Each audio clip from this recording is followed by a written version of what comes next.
আসসালামু আলাইকুম। ঈদ মোবারক। সবাইকে ঈদের আগাম শুভেচ্ছা। আজকে আমি বেগুনি বাঁধাকপির ভাজি করব। অনেক সুন্দর এই বাঁধাকপি, কত সুন্দর কালার, একদম বেগুনি, টকটকা বেগুনি। আমি এই বাঁধাকপিটার উপরের পাতাগুলো ফেলে দিয়েছি, ফেলে এর ডাঁটাটা কেটে ফেলে দিয়েছি। এখন আমি এটাকে কেটে একদম কুচি কুচি করে ভাজি করার জন্য প্রস্তুত করব। এটা দেখতে যেমন সুন্দর, বেগুনি বাঁধাকপি খেতে খুবই টেস্ট আর ভিটামিনে ভরপুর।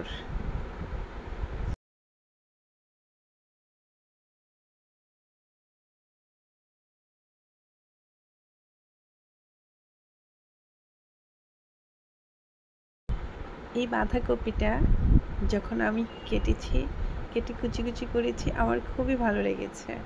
এত নরম, এত সফট, একবারে কচকচ করে কেটে গেছে। খুব সুন্দর করে কেটে আমি এটাকে কাটতে পেরেছি। আমার খুব ভালো লেগেছে, আরাম লেগেছে এটা কাটতে, আর খেতে তো খুবই ভালো লেগেছে।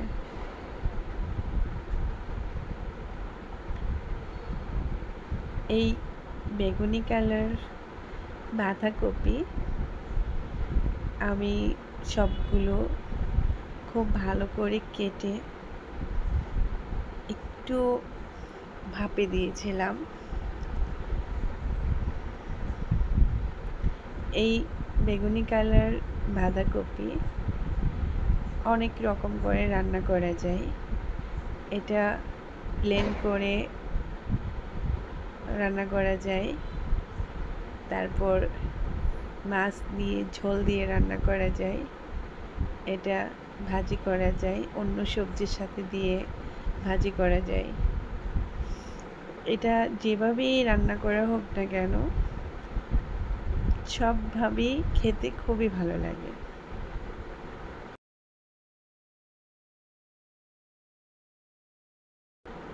আমি বড় সাইজের বাঁধাকপি নিয়েছি। এটা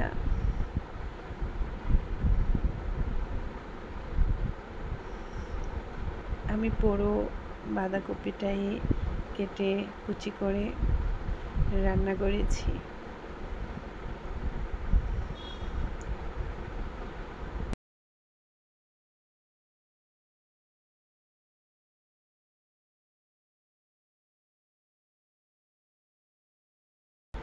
প্রথমবার যখন আমি এই বাঁধাকপিটা রান্না করতে গিয়েছি, তখন মনে মনে ভাবছি এটা এত সুন্দর দেখতে, খেতে জানি কেমন লাগে। তো আসলেই খেতে খুবই মজা। তো আমি এই বাঁধাকপি ভাপ দিয়ে পানি ছেঁকে রেখেছি।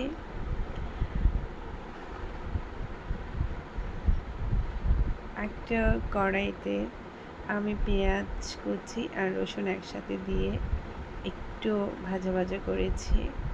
তারপর পরিমাণ মতো লবণ দিয়েছি। লবণ দিয়ে আবারও একটু নাড়াচাড়া করে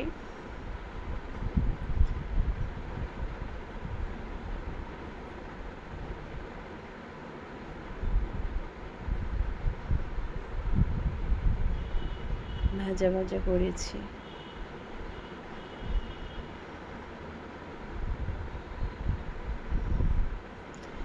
এ পর্যায়ে আমি সবগুলো বাঁধাকপি এখানে ঢেলে দিয়েছি। এখন তখন ছিল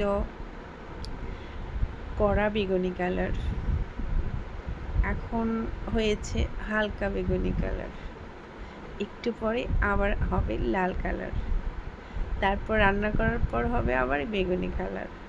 এটা রান্না যখন করতেছিলাম আমার খুব ভালো লাগছিল। যখন নাড়া দিই ভেতর থেকে লাল বেরিয়ে আসে, আবার উপরে একটু হালকা বেগুনি কালার।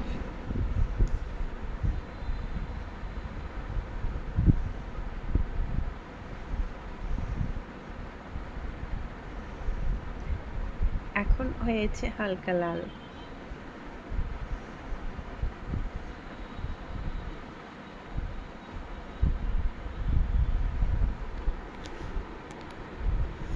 সবচাইতে ভালো লাগে এভাবে রান্না করলে। বাঁধাকপি এভাবে রান্না করে আপনারা খাবেন।